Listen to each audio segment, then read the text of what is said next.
A chegada de Pedro Álvares Cabral às terras brasileiras marcou o encontro dos europeus com os povos nativos que já habitavam a região. De começo, os índios foram escravizados.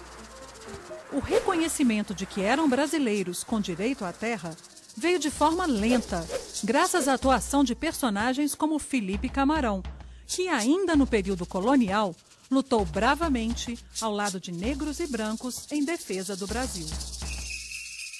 Nascido por volta de 1600 na região que hoje corresponde ao Rio Grande do Norte, ainda menino ele foi convertido ao cristianismo e batizado pelos jesuítas como Antônio Felipe Camarão.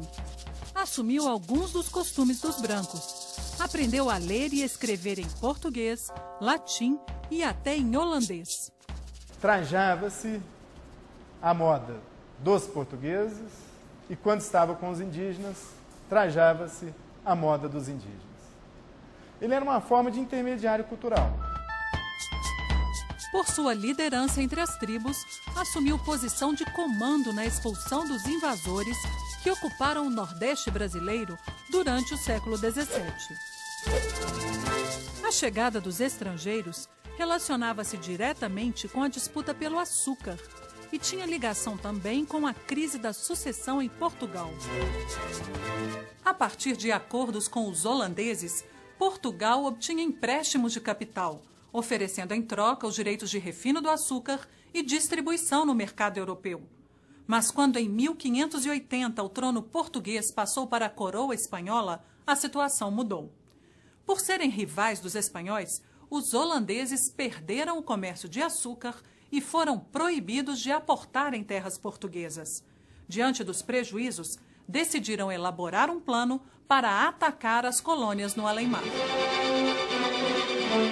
O primeiro ataque ao Brasil aconteceu em 1624, na Bahia.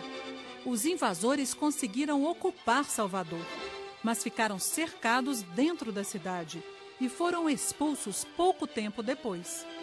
Em 1630, aconteceu a segunda investida. Os holandeses chegaram ao litoral pernambucano com uma esquadra de 56 navios.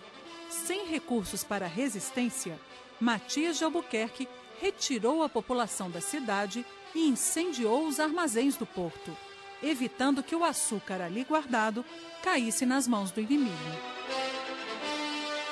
A resistência pernambucana não durou muito. Com o tempo, os senhores de engenho decidiram aceitar a influência estrangeira, já que os invasores traziam dinheiro para investir no Brasil. Graças ao apoio de Domingos Calabar e à habilidade militar holandesa, em 1634, a Companhia das Índias Ocidentais superou as forças luso-brasileiras e instalou certa estabilidade na região. Era a conquista da capitania mais rica da colônia portuguesa. A serviço da Companhia das Índias Ocidentais, o conde alemão João Maurício de Nassau-Siegen chegou à cidade do Recife em 1637. Trouxe consigo um grande contingente militar e tentou novamente ocupar Salvador, mas não superou as forças luso-brasileiras. Na Batalha Baiana, outra vez Felipe Camarão liderou tropas contra os holandeses. Nassau decidiu então adotar outras estratégias. A primeira medida foi restabelecer a produção de açúcar em Pernambuco, a partir da concessão de empréstimos.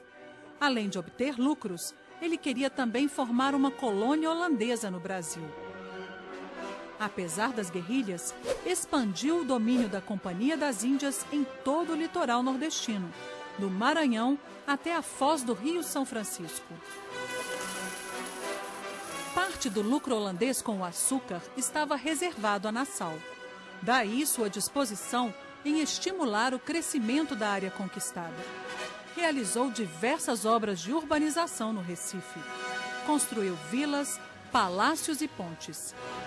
Para conquistar simpatia, garantiu a liberdade política e de culto. Com isso, permitiu a vinda dos primeiros judeus ao Brasil. Em Pernambuco, eles ergueram a primeira sinagoga das Américas.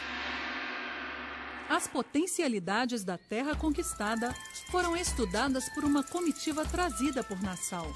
Albert Eckhout, Franz Post e Gaspar Barleus preocupavam-se em registrar detalhadamente os aspectos naturais do Brasil holandês.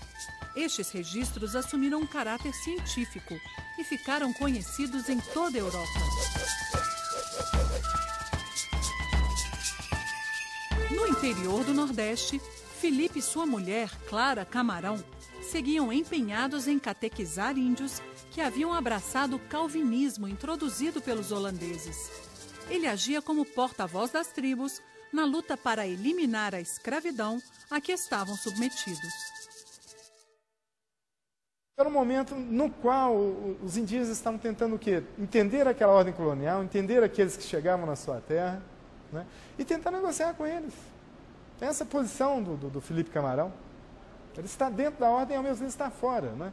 Ele está tentando entender como os portugueses se comportavam para operar com aquela gramática política e permitir que o seu povo, ao conhecê-la, tivesse um elemento de negociação. A gente pode considerar esse papel do Filipe Camarão um papel de negociação, de busca de espaço para garantir e proteger aqueles que eram iguais a ele, da sua própria etnia ou população, né? E com isso garantir, evidentemente, espaços maiores de proteção e vigilância com relação à escravidão que era praticada, então, contra os indígenas.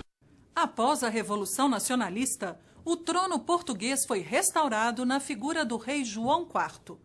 O novo monarca resolveu encerrar o embargo contra os Países Baixos. Na mesma época, a Companhia das Índias Ocidentais decidiu iniciar a cobrança dos empréstimos feitos às elites pernambucanas. Por discordar da decisão, Nassau voltou à Europa. Era o momento esperado pelos senhores de engenho, que, mesmo sem apoio formal da coroa portuguesa, começaram a se organizar para expulsar os invasores. O movimento eclodiu em 1645 e ficou conhecido como a Insurreição Pernambucana. Com a volta dos combates, Camarão foi novamente chamado a lutar. Tomou parte das forças brasileiras na Batalha das Tabocas, ao lado de Vidal de Negreiros e Henrique Dias. Em 1648, assumiu a liderança da ala direita do Exército dos Independentes, comandando a tropa de índios na primeira Batalha dos Guararapes. Os holandeses não resistiram. Após a vitória brasileira, foi agraciado com o título de Dom e a Comenda da Ordem de Cristo. Ferido em combate, faleceu pouco depois. As lutas prosseguiram. O exemplo de Camarão foi seguido por vários outros índios e os holandeses foram expulsos meses depois. Por representar a força indígena na luta contra os invasores, Filipe Camarão assumiu papel de destaque na história brasileira do período colonial.